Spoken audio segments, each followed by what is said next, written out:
देखिए supreme court में जो वकील होते हैं वो सुप्रीम कोर्ट के जज के बराबर योग्यता रखते हैं। तो इसकी जो योग्यता होती है महान्यायवादी की, ये एक्चुअल होता क्या है?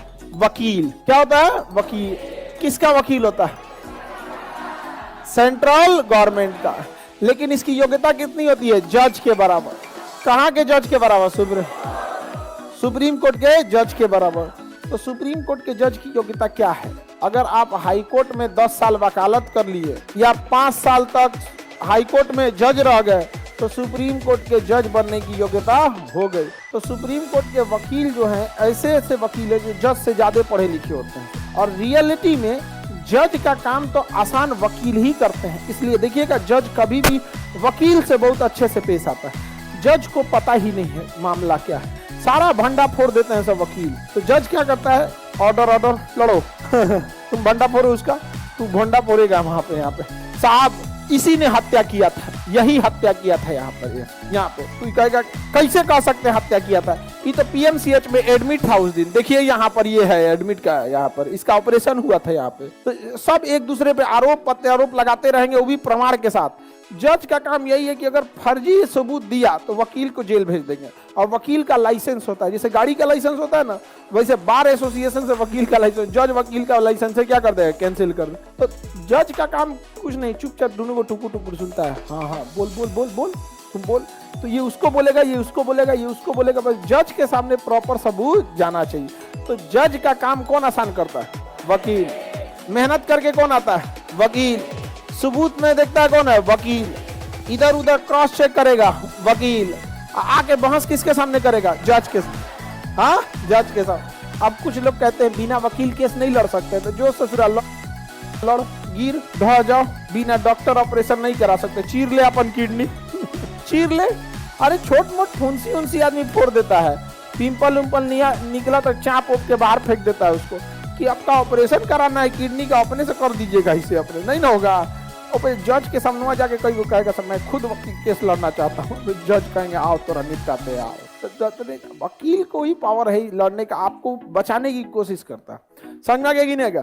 तो महान्यायवादी पेशे से क्या होता है? वकील। अयोग्यता क्या होती है? सुप्रीम कोर्ट के जज के बाद।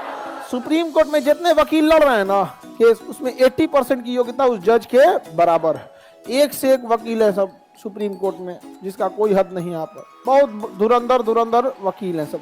राम जेठमलानी तो नहीं रहे, और तो एक जबरदस्त वकील है एपी सिंह। समझ में आ गया कि नहीं आ गया यहाँ पे? और हरीश साल्वे ये भी जबरदस्त वकील हैं। एक राजमनु सिंधवी, कपिल सिब्बल, सब कोर्ट के इतना बड़का बड़का वकील है लोग जिसका कोई ना। पी चिदम्बरम, बड़े बड़े वकील है यहाँ पे। सुप्रीम कोर्ट के पास जाते हैं तो जज लोग को लगता है कि आज कौन सी रिसर्च करके आया रे भाई यहाँ पर। समझ में आ गया कि नहीं आ गया? तो बताइए केंद्र सरकार का जितना मामला रहेगा केस करिएगा, केंद्र सरकार पे कौन लड़ेगा? आप सरकार पे केस कर दिए, हमारा 15-15 लाख रुपया दो, तो कौन लड़ेगा? महान्यायवादी। समझ में आ गया कि नहीं आ गया? अगर कोई बवाल हुआ केंद्र सरकार पे तो केस लड़ने कौन जाता है? महान्यायवादी। तो केंद्र सरकार का कानूनी अधिकारी महान्यायवादी। लेकिन इस एग्जाम में ऐठ के बोलेगा, कहेगा केंद्र सरकार का विधि अधिकारी महान्यायवादी, और कहेगा केंद्र सरकार का प्रथम विधि अधिकारी महान्यायवादी। क्या यह सुप्रीम कोर्ट में केस लड़ सकता है? लड़ सकता। हाई कोर्ट में लड़ सकता है, डिस्ट्रिक्ट कोर्ट में लड़ सकता है। कोई दिक्कत है किसी को? अरे कहीं भी लड़ सकता है। जो सुप्रीम कोर्ट में केस लड़ सकता है और डिस्ट्रिक्ट कोर्ट में नहीं लड़ेगा। डिस्ट्रिक्ट कोर्ट में मामला यूं उड़ा देगा यहाँ पर। हालांकि डिस्ट्रिक्ट कोर्ट में केस लड़ने के तरीके अलग होते हैं। वो छोटी सी छोटी चीजों पे क्या होता है? डिस्कस होता है। कई बार हाई कोर्ट जो होता है ना, भेज देता है डिस्ट्रिक्ट कोर्ट के पास कि हमारे पास इतना टाइम नहीं है, पहले छोट मोट लेवल का वहां सुनवाई करके आइए, फिर हम आपकी केस को क्या करेंगे? सुनेंगे। यहाँ पर ये संसद में बैठता है मंत्रियों के बगल में। और अगर मंत्री कभी फंस जाते हैं किसी कानूनी मामले में तो खड़ा होकर खुद सरकार का पक्ष लेता है कि ऐसे नहीं, सरकार यहाँ सही है। जैसे समान सिविल संहिता जब आएगी तो सरकार से 75 को क्वेश्चन पूछा जाएगा, क्या सही है क्या गलत है। आपको क्या लगता है सरकार में बैठे लोगों को इतना पता रहता है क्या सही है क्या गलत है? नहीं। तो वो धीरे से खोद देगा। तो किसको? अटॉर्नी जनरल के। महाराज बोलिए तो क्या बोलता है? आर्टिकल 44 की कौन सी है? कहेगा हम संभालते हैं।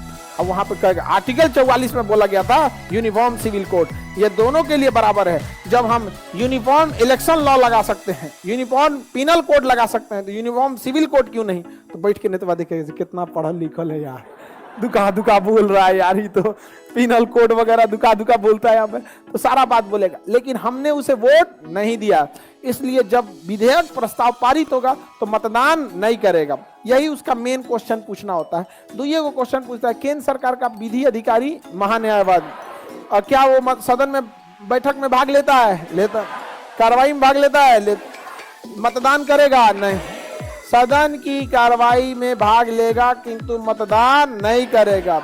अटॉर्नी जनरल की सहायता करते हैं सॉलिसिटर जनरल, वो छोटा वकील होता है, अटॉर्नी जनरल की सहायता करेगा सॉलिसिटर, फाइल रेडी करता है सॉलिसिटर जनरल। अब यहाँ समस्या समझिए, अटॉर्नी जनरल को केंद्र सरकार सैलरी नहीं देती है, केंद्र सरकार सैलरी नहीं देती है, ये तो बहुत गलत बात है। केंद्र सरकार सैलरी नहीं देगी, क्या देगी तब? रहने के लिए बंगला, बॉडीगार्ड, गाड़ी, ये सब चीज व्यवस्था दे देगी। तो ये खाएगा कहाँ से? आखिर इसको खाने के लिए व्यवस्था रहना चाहिए कि नहीं रहना चाहिए? खाएगा पिएगा? गेट खोल दो बाबू, गर्मी लग रहा है, ढक्कन तो खुल जाएगा। आगे बढ़े, क्या हमारा केस लड़ सकते हैं? अटॉर्नी जनरल लड़ सकते हैं, हमारा केस लड़ सकते, लेकिन हम सरकारें पे केस ठोक दे कि हमारा 15 लाख दीजिए तो हमारा लड़ेंगे, भगा देंगे हमको, भागे तो हमारे घर में लड़ने ले जा रहा है हमारा, तब क्या कर देंगे? भगा देंगे।